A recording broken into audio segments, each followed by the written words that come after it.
This morning, for the first time in humanity's long and storied history, the sun did not rise.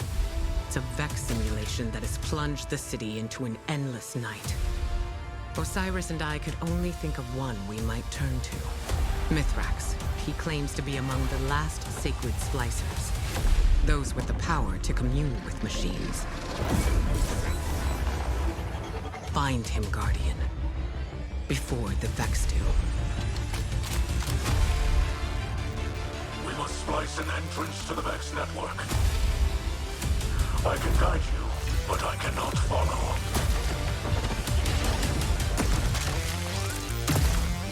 Once inside, you must find your own way.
This week at Bungie, Season of the Splicer was revealed.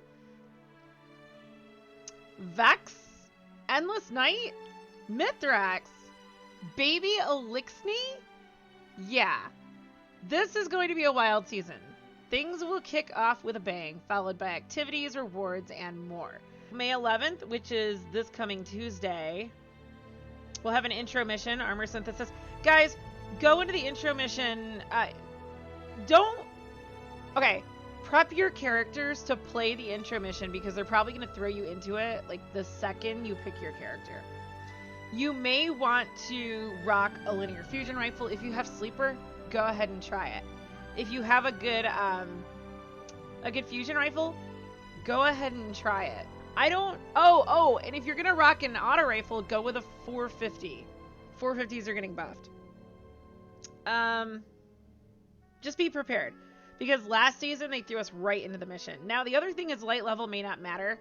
I had all Leviathan weapons, so year one weapons on me when I went into the first mission for this season's content.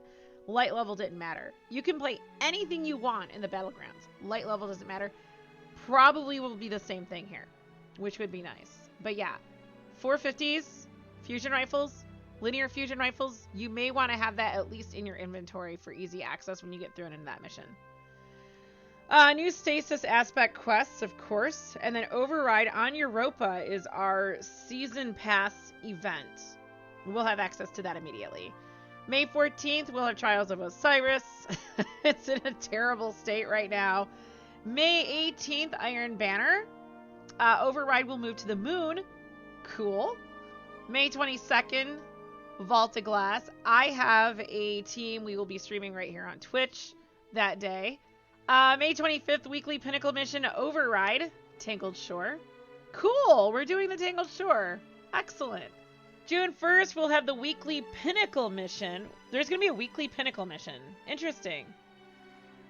June 8th, Iron Banner and a weekly Pinnacle mission. June 15th, Vault of Glass raid challenges will become available.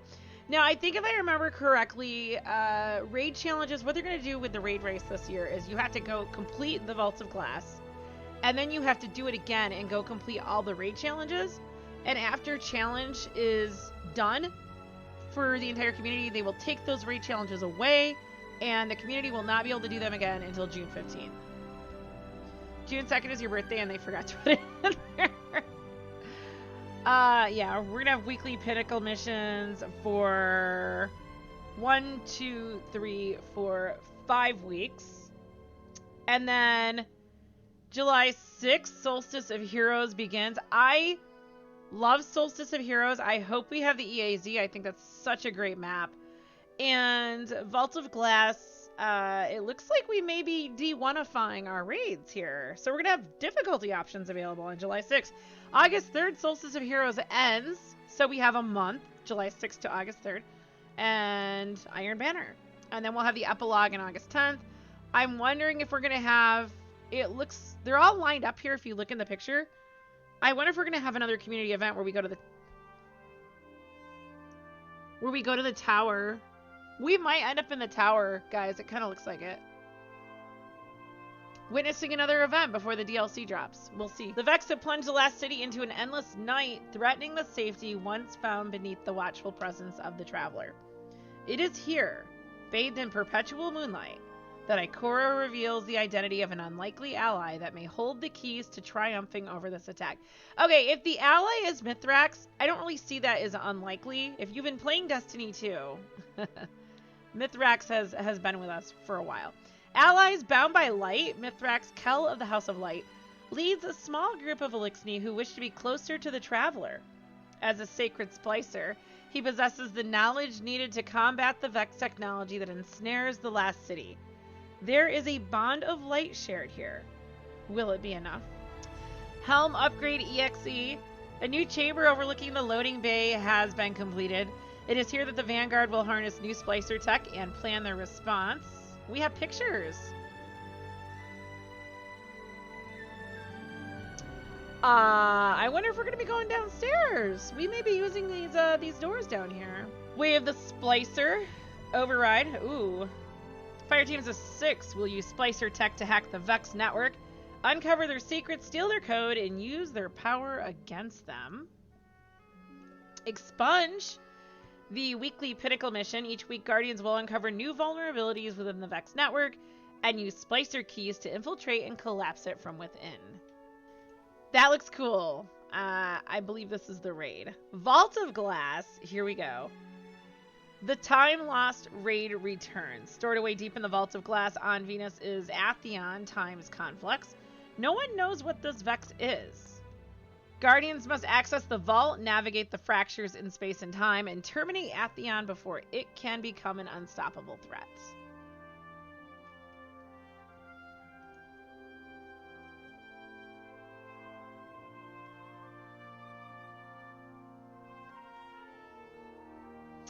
Bungie rewards tales of the daring descent into the fabled vault just seems a little grander when everyone's wearing matching rings, jackets, and sitting in front of art that immortalizes your fire team's triumph.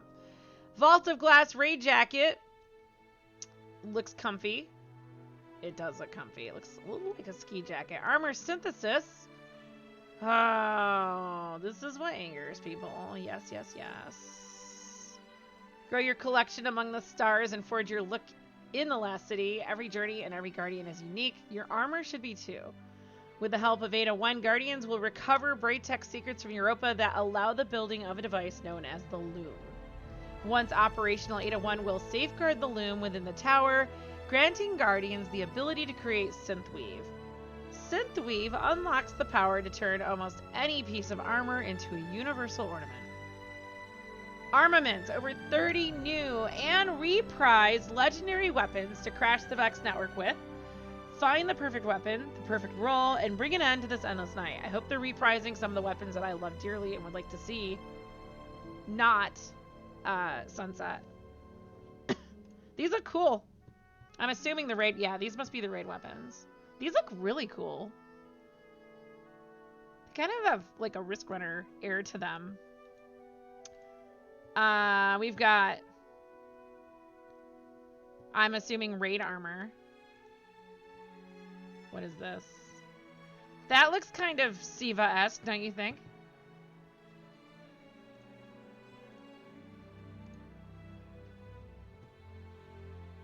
Huh. Just what we need. Baggy Warlock pants. Yay.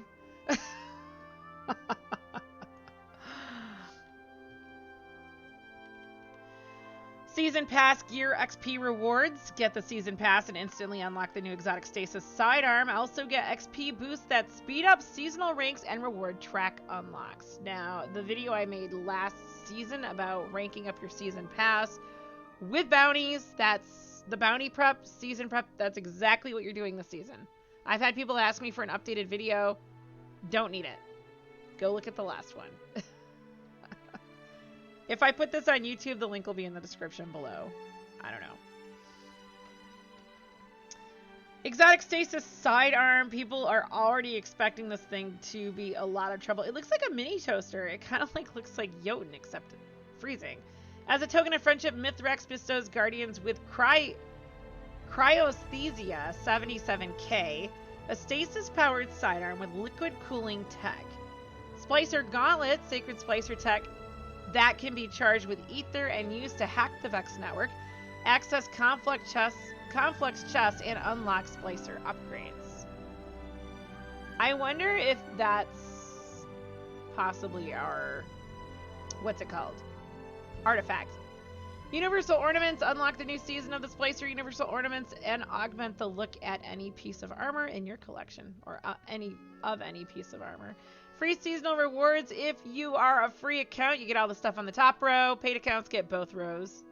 If you are on a free account and you need to level up, you'll want to join someone who has the paid account, because if you look at the gold things, those are XP boosters, XP bonuses.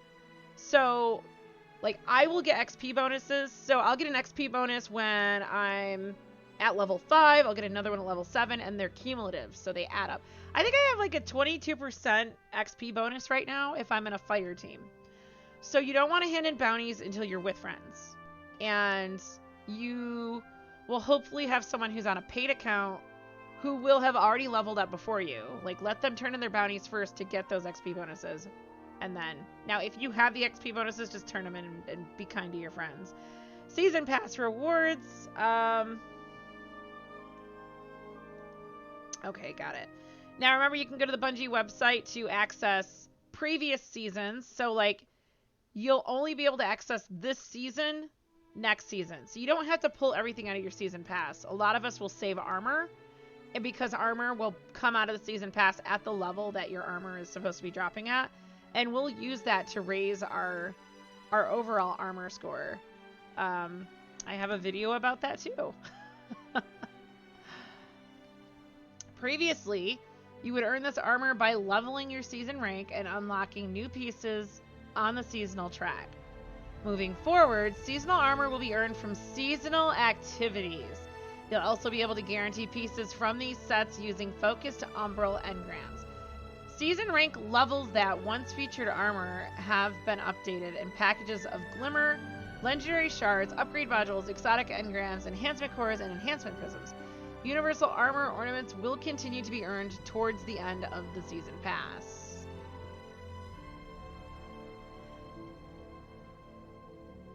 On the seasonal track, there will be 3 weapons to earn. Season Pass owners will unlock the new exotic sidearm on day 1 of the season as soon as they claim their first reward. So the level 1 reward, it's usually a box. It's probably not a box because now you're not getting seasonal armor. And I just realized that now that they've taken armor out of the pass, we're not going to be able to do the armor cheese anymore for leveling up our armor. But it doesn't really matter because we're only doing pinnacles, I believe, now. We're not going to be leveling up 50 to 100 levels before we start doing the pinnacle track.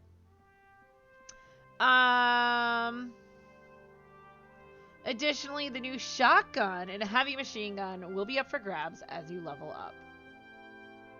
Wow, that's a shotgun? That's cool, dude.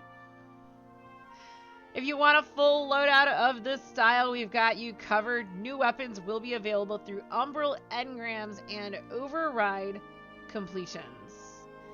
Outside of Override, there's even more legendary loot to claim. To start, you'll receive a new quest to earn the Null Composure Fusion Rifle. Once the weapon is unlocked, you can collect Gambit, Crucible, and Vanguard-themed weapon ornaments to further customize your style. There are also weapons joining the current slate of post-game rewards for Gambit, Crucible, and Vanguard strikes. In total, there will be 12 legendary weapons to earn, 4 per activity. For the endgame focused Guardians out there, 3 familiar weapons will be up for grabs. We have no doubt the Destiny 1 veterans among you will recall these legends in an instant. Like last season, each weapon will be on a weekly rotation and Nightfall playlists. Upping the difficulty will give you a higher drop chance as you search for desired roles. Starting June 22nd, Grandmaster Nightfalls will become available, introducing adept versions of each weapon. So the Grandmaster Weapons, remember, they said in a previous TWAB that we have this season will no longer be offered until later next season. They're going to offer these first, and then they'll reintroduce this season's Nightfall weapons later in next season if you want to continue farming them. Vault of Glass goes live on May 22nd. The story isn't changing, but you may notice other differences. The goal was to keep the feeling similar to how people remember D1, but Bungie made some updates to bring the content up to Destiny 2 standards. There are some D1 players who would say down to Destiny 2 standards, whatever. Kat made an interesting comment about the other day. She said she played D1 after D2, and she said it wasn't great at all. And she said she thinks the only people who like D1 and think it's amazing are people who played it before because of the nostalgia. But she said overall, Destiny 2 is just a better flowing game. Like, it plays better. And it's an interesting perspective, but she's probably right. So whether you're living up to D1 standards or you're living down to them or exceeding those standards, I don't know. But the raid starts May 22nd. It is a world's first race. And bunch of crap. Vault of Glass will launch with contest mode enabled for 24 hours. That's it, 24 hours. Just like last time. You'll need to be at least 1300 power to be at the cap for all the encounters. So guys, you really should be 1300. If you're not 1300, again, I have leveling up videos you can look at. So your armor is not the bounty grind. Remember, bounties are for season pass leveling. Activities in the game are for armor leveling. And right now, Mayhem is in Crucible. So if you need to level up your gear, if you're like 1260 or 1270, just go play Mayhem. Grab some Crucible bounties. Go play Mayhem. It's an 8-minute match. That's it. 8 minutes. Or until someone gets to the high score. It's the shortest activity you can do. And it make sure you put the Ghost mod on that gives you a chance of getting an extra legendary. And that will help you level up your armor and your weapons probably faster than anything else. Once you've got up to 1300, then go ahead and do your pinnacle stuff and get yourself above 1300. Clearing Vault of Glass with contest mode active is the first step to access the new challenge mode in the Director and the Tempo's Edge Triumph. Completing Tempo's Edge, a curated list of triumphs in this newly unlocked challenge mode, will be how a fire team crosses the world first finish line and claims their prize. To enforce the triumph requirements in the challenge mode, your team will wipe if you fail the success conditions during each encounter. I might stream tomorrow. I know I take Fridays off, but if we do, since Destiny's down, maybe we'll watch a Vault of Glass video because I've never done it. My whole team has done it except for me. And so we might check out, like, I don't know, Evan's video and see. I know we've watched it before, but I want to have some familiarity so I'm not a complete deadweight. Completing Tempo's Edge. Okay, we read that. To enforce the triumph requirements in the challenge mode, your team will wipe if you fail the success conditions during each encounter. Interesting. Okay. Okay. What prize, you ask? Well, they decided to make a belt for the occasion. They always make a belt. They also wanted to respect the Guardians, who were the first to be victorious in the vault nearly 7 years ago. These belts will have a silver aesthetic and will have the clan name of the OG World First Fire Team featured. Challenge mode and the Tempo's Edge Triumph will only be available for the first 24 hours, and then that node will disappear. So you gotta get through Vault of Glass ASAP so you can go into challenge mode. The encounter challenges will become available again later in the season.